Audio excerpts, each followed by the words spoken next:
이번 시간에는 자바로 데이터를 입력받는 방법을 한번 배워보고자 해요. 잠깐 실행해서 화면을 보여드릴게요. 자, 요거를 실행을 하게 되면 이렇게 콘솔 창에 창이 뜨게 됩니다. 자, 그리고 보시게 되면 기존에 우리가 자바를 실행을 시키게 되면 실행하자마자 프로그램이 꺼지기 때문에 요 빨간색 버튼이 아니라 회색 버튼이었어요. 보여드릴게요. 자, 예를 들어서 다른 예제 한번 실행해 볼게요. 다른 예제 실행하면요, 이렇게 회색이 돼요. 더 이상 시스템이 가동되지 않고 실행 다 했다, 종료됐다.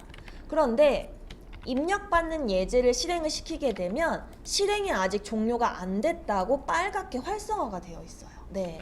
그래서 우리 친구들이 이 예제를 할 때 가장 주의할 점 뭐냐면, 여러분들도 모르게 뭐가 안 된다고 컨트롤 F12를 계속 누르는 거예요. 자, 그럼 이게 문제가 뭐가 되느냐? 정지가 안 된 프로그램이 계속 누적이 됩니다. 계속 누적이 돼서 여기 오른쪽에 모니터 아이콘이 있어요. 이 모니터 아이콘을 클릭하게 되면 이렇게 아이고, 이게 지금 확대가 안 되는데 실행이 안 끝난 액세스가 계속 로딩 중인 거예요. 이게 나중에 갑자기 컴퓨터가 느려졌대요. 그래서 가보면 이게 막 100개씩 쌓여 있어요.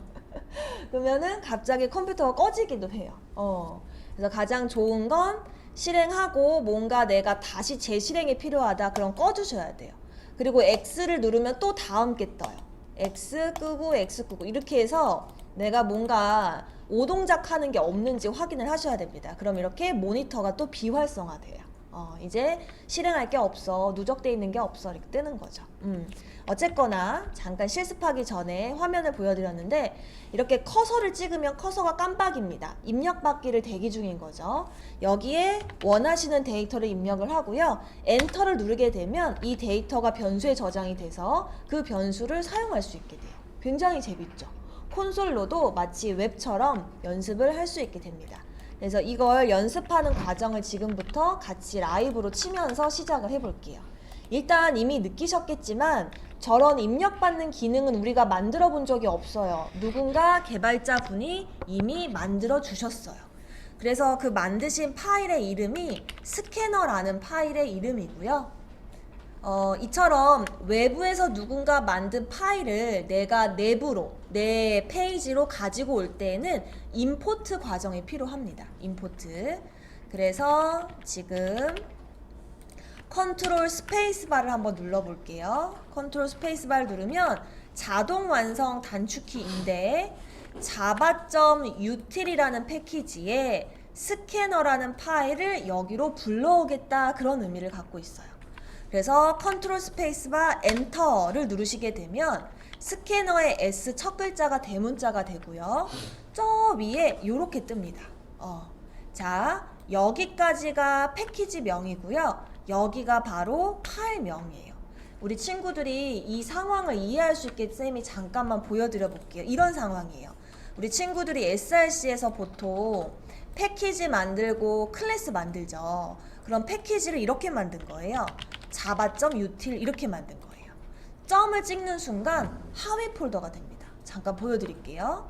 finish 이렇게 누르면 네, 이렇게 뜹니다. java.util. 그리고 여기에 또 마우스 우클릭하고 new하고 클래스를 만든 거예요.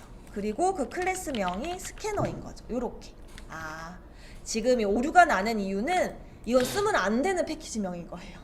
이미 개발자가 쓰고 있는 거기 때문에. 근데 잠깐 시연을 해드린 거예요. 어쨌거나 이렇게 누군가 개발자가 패키지를 만들고 클래스를 만들고 여기에 볼 수는 없지만 정말 많은 무수한 입력받기 위한 기능들을 만들어 놓으신 거예요.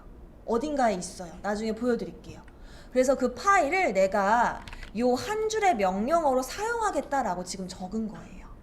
그걸 기억해 주시면 돼요. 이제 이건 지워줄게요. 그래서 이렇게 주석으로 적어 놓읍시다. java.util 패키지 안에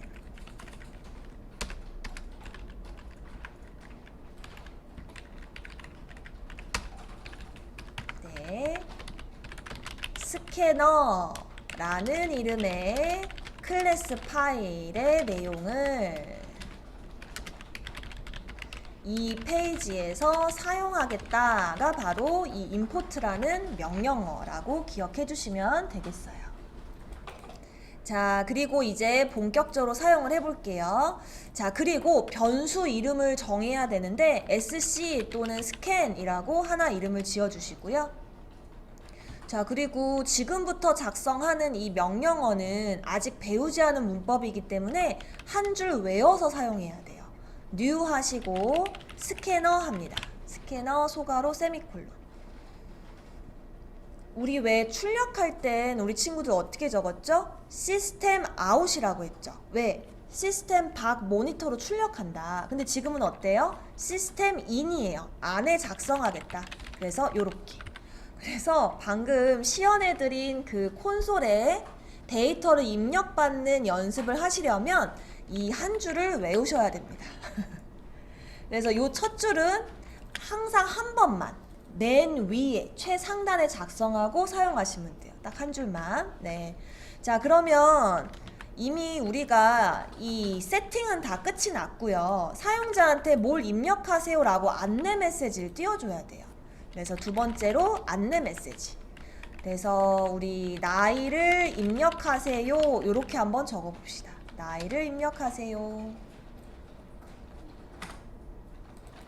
자, 그럼 사용자한테 안내 메시지 띄웠고요. 이제 드디어 뭘 입력 받아야 되겠죠. 근데 그 기능은 우리가 만들지 않았기 때문에 이 스캐너를 이용을 할 겁니다. 그래서 스캔 점 하시고 next int라는 게 있어요. next int. 여기 int에서 벌써 보이겠지만 이건 정수를 입력받기 위한 명령어구나 이렇게 알 수가 있고요. 근데 입력만 하고 저장하지 않으면 사용할 수가 없기 때문에 왼쪽에 integer age라는 변수에 저장을 해줍니다. 그리고 마지막으로 밑에서 당신의 나이는 뭐 몇 세이군요 이렇게 표현하셔도 되고, 또는 이렇게 간단하게 플러스 연산자를 이용해서 작성하셔도 됩니다. 이렇게요. 그래서 여기까지 작성하고 실행을 하면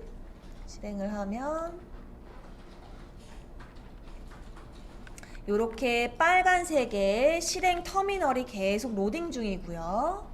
그럼 우리 친구들은 이 콘솔에다가 커서를 한번 찍으세요. 커서 찍고 숫자 입력하고 엔터를 눌러야 시스템이 끝나요. 엔터 이렇게. 엔터를 누르는 순간 내가 입력한 데이터가 에이지에 저장이 되고 그 값이 이렇게 출력이 된 겁니다. 저장돼서. 근데 쌤 아까 쌤은 옆으로 입력받았던 것 같은데 왜 우리는 이 줄 바꿔 입력받아요? 쌤은 LN을 지웠어요. 예쁘게 보이려고. 그리고 여기에 입력받는 것처럼 콜론 태그를 하나 넣어서 그래요. 그래서 실행을 하고 이렇게 하면 이제 옆으로 입력받는 거지. LN을 지웠기 때문에. 그리고 15 엔터 이렇게 해주시면 되겠죠. 보니까 입력받은 데이터는 초록색으로 잘 나오게 되네요. 자, 마지막으로 권장사항인데 입력받은 후에는 close라는 명령어를 통해서 닫아주시면 좋습니다. 이걸 생략해도 지금 당장은 문제가 안 되지만 권장사항은 close까지 적어주시는 거예요. 그래서 다시 정리를 하면 우리가 입력을 받을 때에는 이처럼 scan이라는 변수를 선언하고 한 줄 암기해 주시고 사용자한테 안내 메시지 띄워주고요. sysout으로 입력받기 위한 코드 작성하고 화면에 결과 출력하고요. 마지막으로 close까지 하면 콘솔로 입력받기 기능이 완성이 됩니다.